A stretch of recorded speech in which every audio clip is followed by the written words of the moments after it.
Ang pag-aalaga kay Scarlet at Nebula. Sa bagong tahanan nina Loki at Luna, ang pag-aalaga kay Scarlet at Nebula ang naging pangunahing tungkulin ng mag-asawa.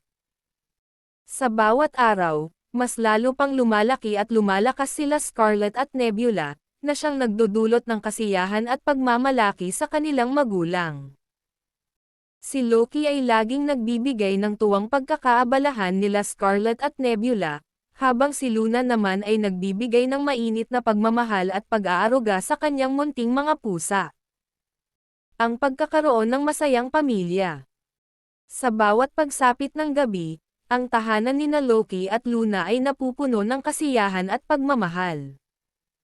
Ang bawat sandali kasama sila Scarlet at Nebula ay puno ng tawa at ligaya. Nagkaroon sila ng mga simpleng ritual tulad ng paglalaro sa hardin, pagpapalaki sa halaman, at pagbabasa ng mga kwento sa gabi. Sa pamamagitan ng kanilang pagsasama, naging mas malakas ang kanilang pagkakaisa at pagmamahalan bilang isang pamilya. Ang pagharap sa mga hamon ng buhay. Gayunpaman, hindi rin naging madali ang lahat para kay Loki, Luna, Scarlet at Nebula. Dumating ang mga pagsubok at hamon sa kanilang buhay, tulad ng mga kailangang gastos sa pang-araw-araw, mga personal na pag-aaway, at mga sakuna sa kalikasan. Sa kabila ng mga ito, nagtulungan silang harapin ang mga pagsubok at lumaban para sa kanilang pamilya.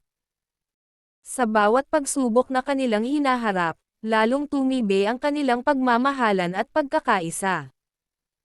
Ang kwento nina Loki, Luna, Scarlet at Nebula ay patuloy na nagpapakita ng halaga ng pamilya, pag-aaruga, at pagtitiwala sa isa't isa. Sa ilalim ng kalangitan, ang kanilang pagmamahalan ay patuloy na sumisikat at nagbibigay inspirasyon sa iba na mahalin at alagaan ang kanilang pamilya ng wagas at buong puso.